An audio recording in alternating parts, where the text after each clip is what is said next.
I'm Logan Crawford, and right now on Spotlight, we are joined by Daryl Constantine, who is a candidate for the presidency of the United States. He is seeking the nomination for the Republican Party, and he joins us live right now on Spotlight. Daryl, thank you so much for being with us here today.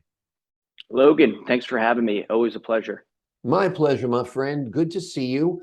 We want to talk a little bit about your potential rivals for the nomination of the presidency, particularly within the Republican Party. Trump is very popular.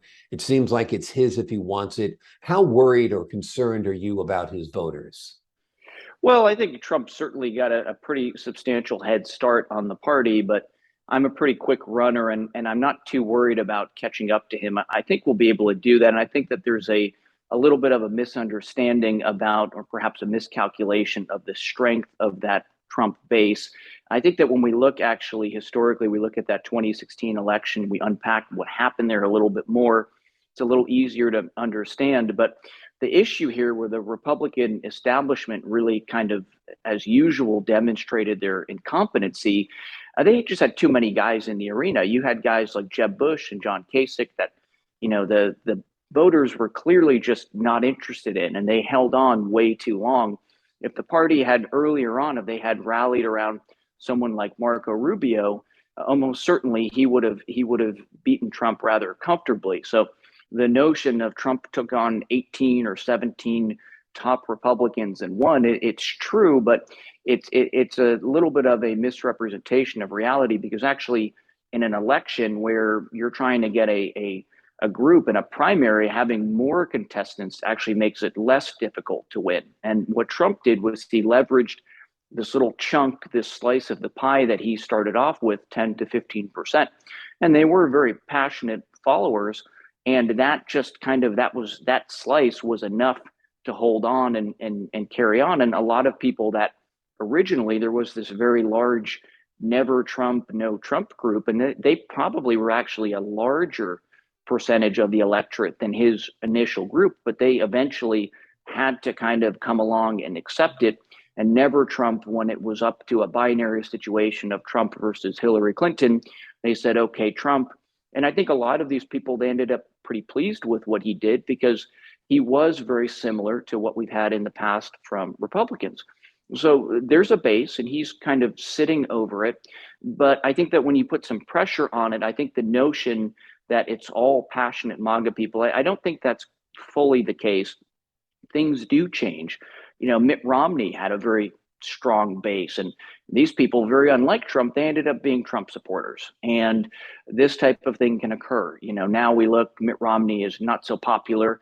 Mitt Romney's trash now. I can say from Massachusetts, growing up there, he's always been trash. But we do have this little group with Trump, and he's got a chunk of that base, and he's presiding over it. But I think that you do have a fair amount of people in there that weren't very thrilled with Trump to begin with, and now maybe they've kind of fallen into that and they're mostly satisfied with him.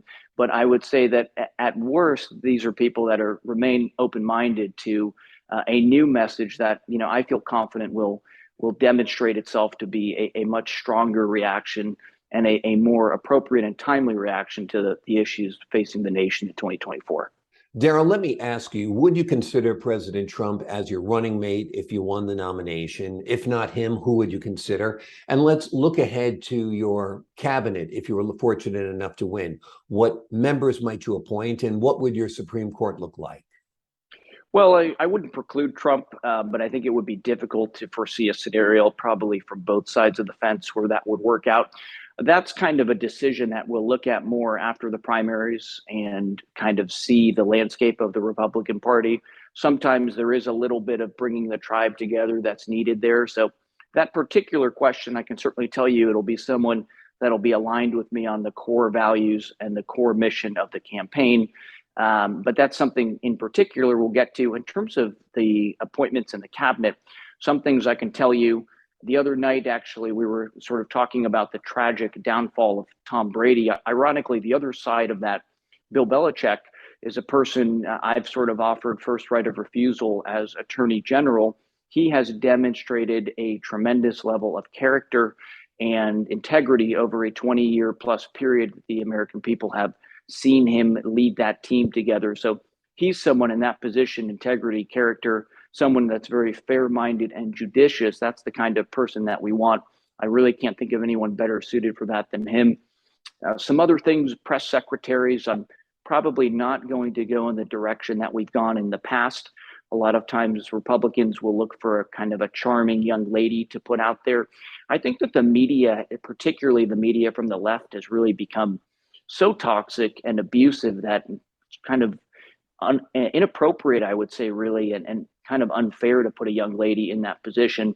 I know I'll be very open and available. I'll probably do most of the talking to these types myself, but looking for someone probably more traditional and someone that'll be working more in terms of the interaction side. Some of the other things, Supreme Court appointments, we want someone, I'll be looking certainly for, I think, as young a man as possible that has a deep theological and Christian background. I think, interestingly enough, Ted Cruz is somebody that, as Republicans, I think it's kind of a good way to get him away, because I think he's got it in his mind to be president. And I don't think that that's going to go away unless we put him somewhere. And I think that's a good place for someone like him that's just very passionate about the Constitution. So he's perhaps someone that I would put there in that position. But we've got a lot of great people to choose from. And certainly what I can tell you is that whoever I appoint across the board, these are going to be people that are very pro-family, very pro-children, and very much in line with my mission to sort of make the country Christian again, to uphold and reinstate that Christian core underpinning. We do have some things. We have the minister of truth we talked about last time. I want someone with a very deep understanding of scripture in a position like that. We may even want to create something like a czar of culture, because that's something that we're going to need to look more closely at as well. Very interesting, Daryl. An interesting approach to governing, an interesting approach to putting together your cabinet. Daryl Constantine is the 2024 presidential candidate for the presidency of the United States. He is seeking the Republican nomination, and we are delighted to have him join us here today on Spotlight. Daryl, thank you so much.